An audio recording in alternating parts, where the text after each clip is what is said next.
stop.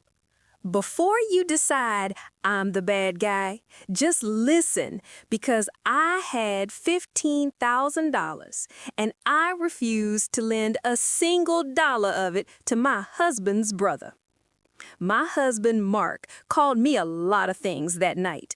He called me cold, he called me unfeeling, but the one word that stuck, the one word that felt like a punch to the gut, was selfish.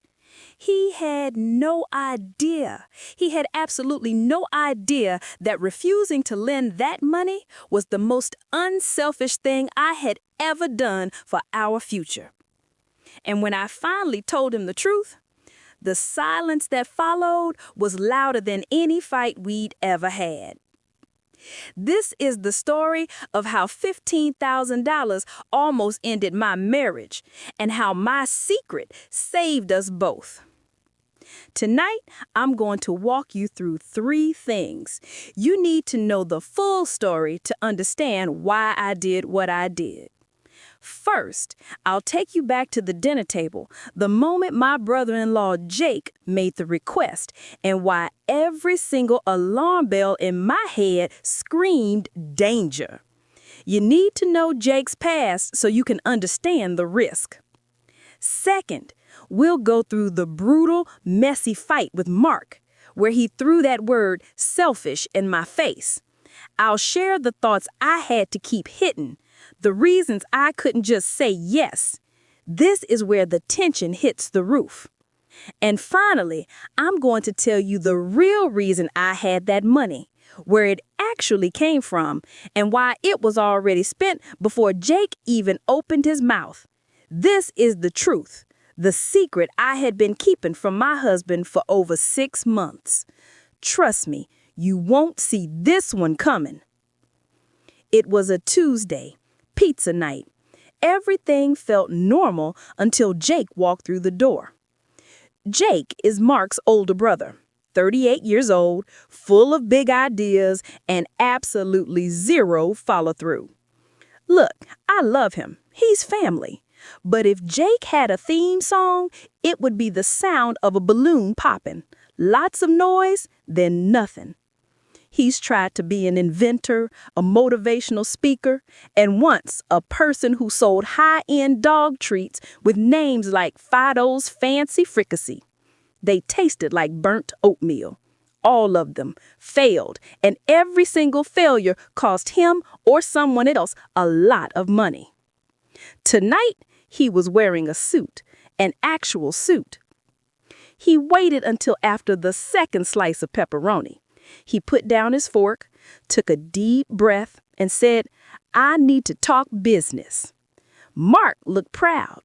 "What is it, man? Did you finally sell the fricassee idea?" He laughed a little too loud. "Better. I have a chance to get in on the ground floor of a huge crypto mining operation. It's a sure thing. But the clock is ticking.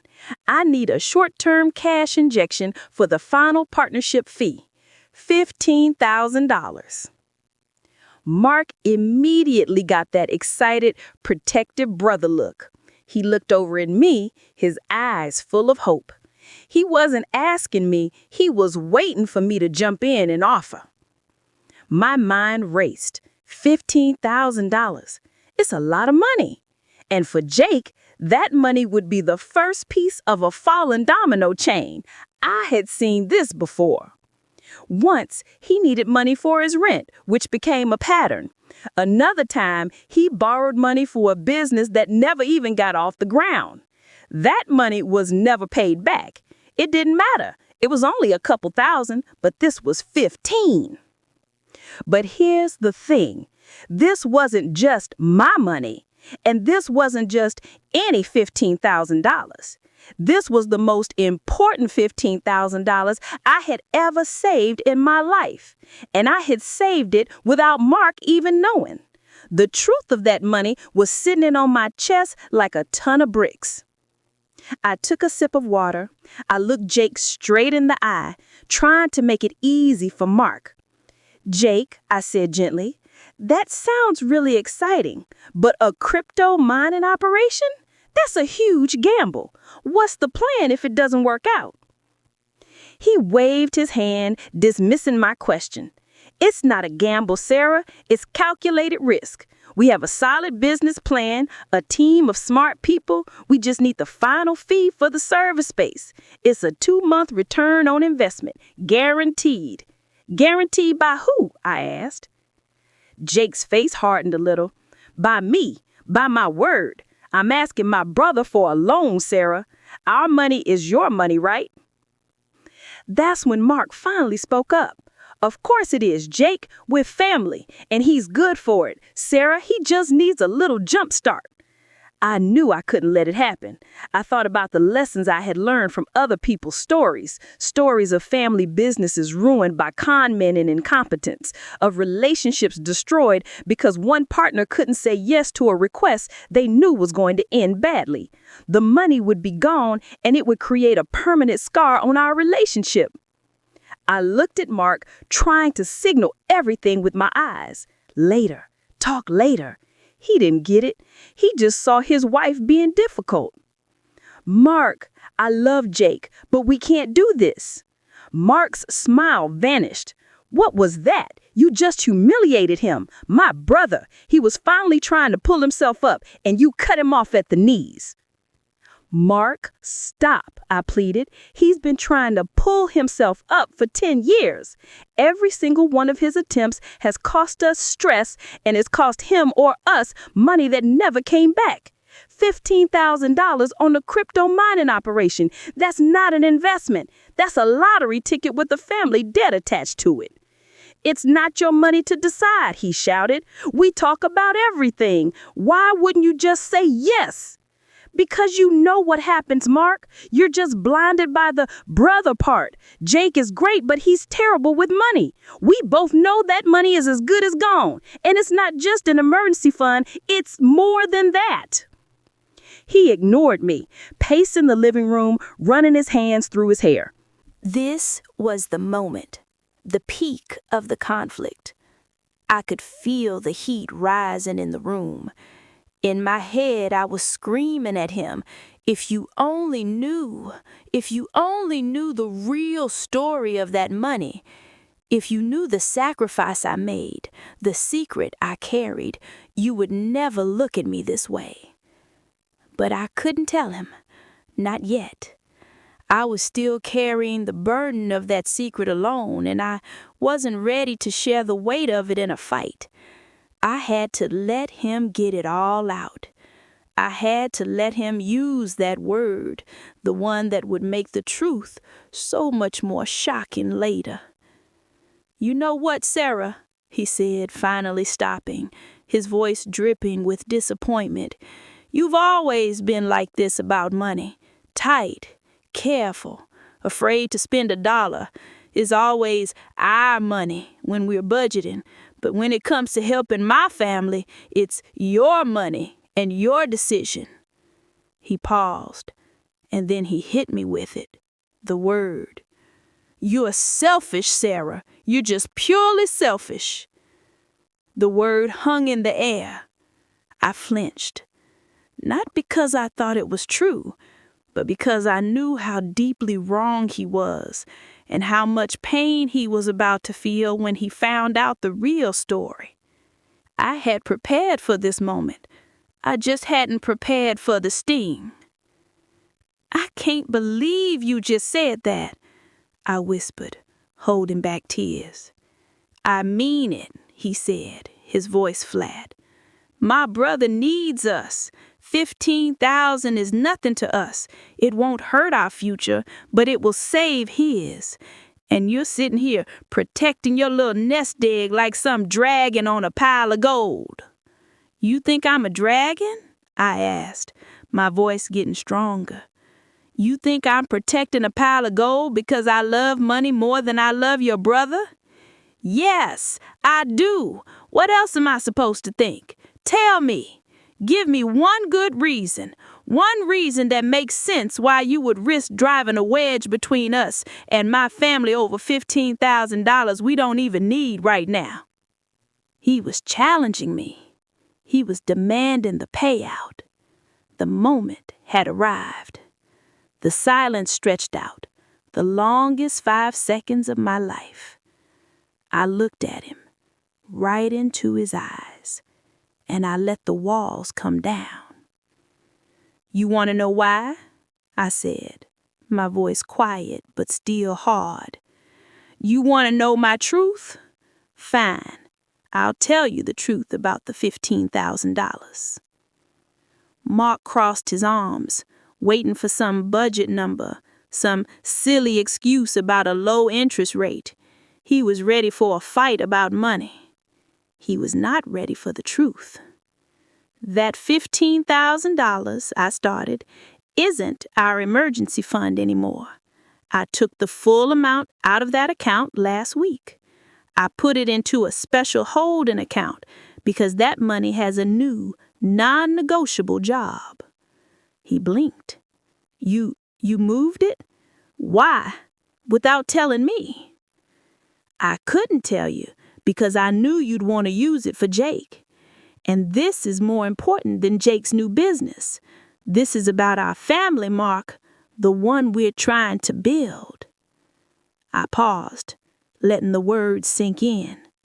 Our family. 2 years ago, remember when my mother was sick? He nodded slowly. "Yeah, the long recovery. You were worried about her hospital bills." "It was more than that," I whispered. "She had a severe reaction to one of her medications. She recovered mostly, but the error wasn't hers. It was the hospital's. They settled quietly to avoid a lawsuit. The settlement had a non-disclosure agreement attached to it. I couldn't tell anyone about the money or the terms, not even you. That was the only way to get them to pay up quickly. The money was to protect her, and by extension, us." Mark stared at me dumbfounded. "A settlement? How much?" "It was a decent amount, enough to pay off her house and save for a while. But the biggest part of the settlement wasn't the money. It was the reason I took the $15,000 last week." I took a deep breath. "When my mother was sick, I had to quit my job for 6 months to be her full-time caregiver. I told you it was just temporary leave. I told you we were managing fine with your salary. But we weren't. We were barely scraping by. You were so stressed, working overtime, trying to make it all work." "I know I was stressed, but what does this have to do with the $15,000? He asked, his voice low, the anger finally gone, replaced with confusion. "That $15,000 was the final amount to pay off a short-term, high-interest loan I took out 6 months ago, using a small part of my mother's original settlement money as collateral, just to keep our own rent and bills paid while I was gone." I revealed. "I took a secret loan to cover the gap when I was taking care of my mom and couldn't work. The loan company was demanding the final payment by Friday, or we lose the collateral, which was my mother's last remaining safety net. Not ours, hers." "Wait, you were paying our bills with the secret loan you took out to protect your mom's future? You were protecting us by putting her safety net at risk?" Mark's jaw had dropped. "Yes, that's my truth," I said simply. "The $15,000 you called my little nest egg, the money you said was just sitting there, was the last repayment to finally close that loan and free up her collateral. If I had given that money to Jake, that loan company would have taken my mother's entire safety net. I couldn't tell you, because I didn't want you to worry, and the whole situation was already an emotional mess for me. I was keeping the promise to protect her, while also protecting us." I looked at him, tears finally stinging my eyes. "So no, Mark, I am not selfish. I am the opposite of selfish. I was protecting 3 people from a disaster, and I was doing it alone. And I would do it again, even if you called me a dragon on a pile of gold." The air left the room. Mark slowly sank onto the couch. His face was pale. The shock was complete. He didn't speak for a full minute. When he finally did, the words were barely audible. "Sarah, I am so sorry. You carried all that? Why didn't you just tell me about the loan, about the worry?" "Because you were already carrying so much. I wanted to fix it quietly. I wanted to pay off the debt, get the collateral back, and then maybe tell you the story as a win. Jake's sudden request forced my hand. I had to choose between letting your brother gamble away $15,000 we could survive losing, or letting him gamble away $15,000 that would destroy my mother's entire future." "And I called you selfish," he said, shaking his head. "I was so angry. I saw my brother hurting, and I blamed the one person who was actually holding our world together." He apologized. He held me. He didn't stop apologizing for 2 days straight. The fight was over, but the lesson was just beginning. The real lesson wasn't about $15,000. It was about trust, and it was about recognizing the real difference between helping family and subsidizing bad choices. Jake wasn't asking for help. He was asking for a handout with a lie attached to it. My mother needed a safety net I was fighting to protect. Jake needed to learn to stand on his own. Mark and I had a long, serious talk about money, family boundaries, and secrets. We agreed that while protecting each other is important, carrying secrets that cause separation is dangerous. My truth was necessary, but the silence before it almost ruined everything. So was I wrong to keep the secret? Maybe. I almost lost my husband's trust to save my mother's money. But was I wrong to refuse Jake? Absolutely not. That $15,000 was the line in the sand. It protected a foundation that was built on hard work and silent sacrifice. It protected my mother's future, and in the end, it protected my marriage because it forced Mark to see the depth of my commitment to our shared life, even when he couldn't see the full picture. Mark never called me selfish again. In fact, he was the one who personally called Jake a week later to explain that, family or not, the answer was still a firm no. If you're dealing with family members who always seem to need a loan, or if you're stuck between your partner and their brother, remember this: the money you save today is often paying for a problem you don't even know you have yet. That $15,000 saved my mother. It exposed a weakness in my marriage, and it taught my husband what selfish really means.